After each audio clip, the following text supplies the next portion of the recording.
Bhagavad Gita is not a religious text as many believe. In fact, it is the book of answers. Let us grab some pearls out of this masterpiece and begin with how often do we start a thing but leave it unfinished. A student decides to read the whole book but loses interest in between.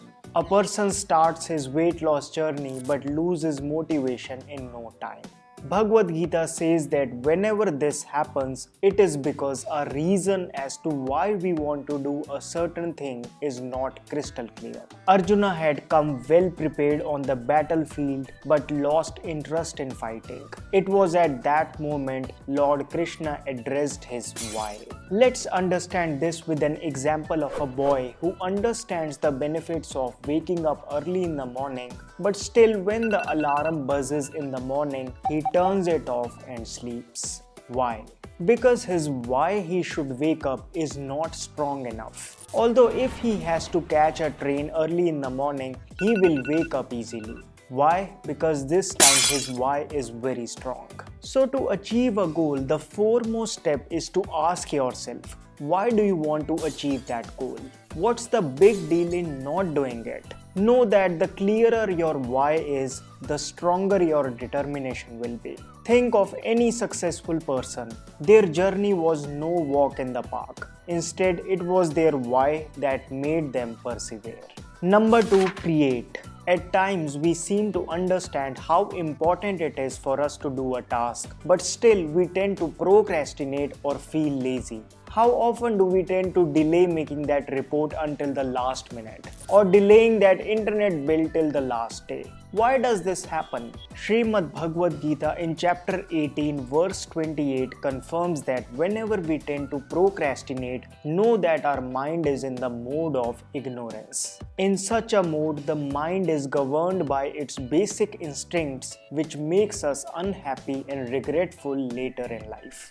Basically, to feel lazy is a weakness of the mind. But how do we overcome it? Even Arjuna in chapter 6 complains that controlling the mind is more difficult than controlling the wind.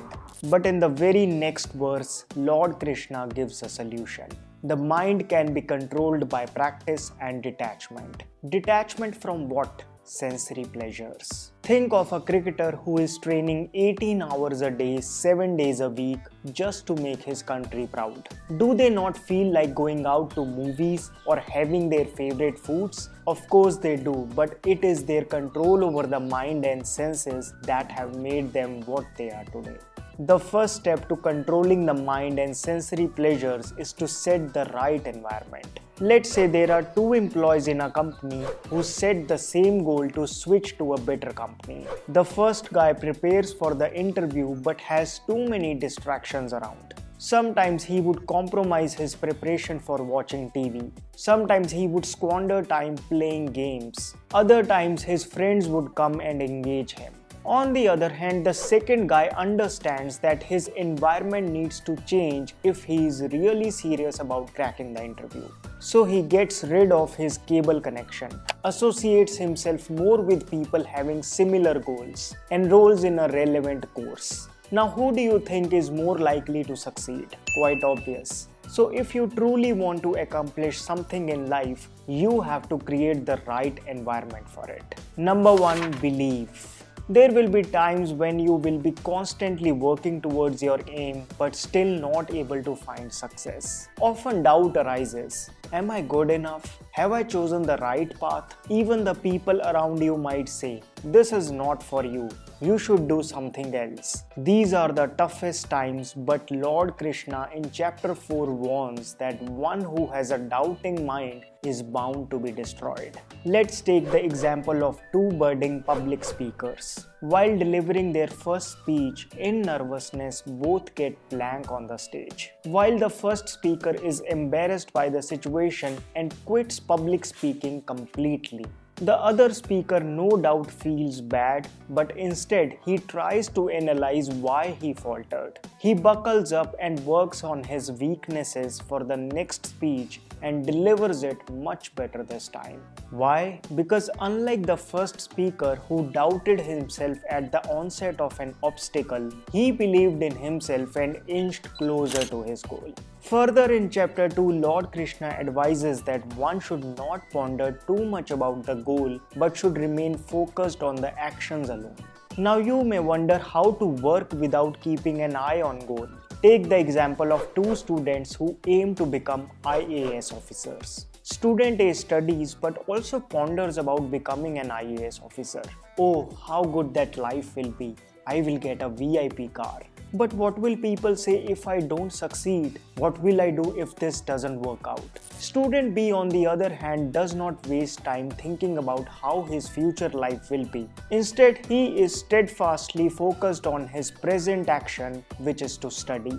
Who has a better chance of becoming an IAS officer? Clearly student B, because he is not pondering too much about the results. He is making the best of what is under his control, the present. This is real Karam Yoga, and Srimad Bhagavad Gita considers it the most critical factor in deciding one's success. To sum up, contemplate why you want to achieve a particular goal. What's the big deal in not doing it? Once your reason is crystal clear, you will become your own motivation. In those times when we procrastinate or delay a task that is important to us, know that our mind is in the state of ignorance. To overcome the mind's this weakness, get detached from the sensory pleasures. Create the right environment to make things easier.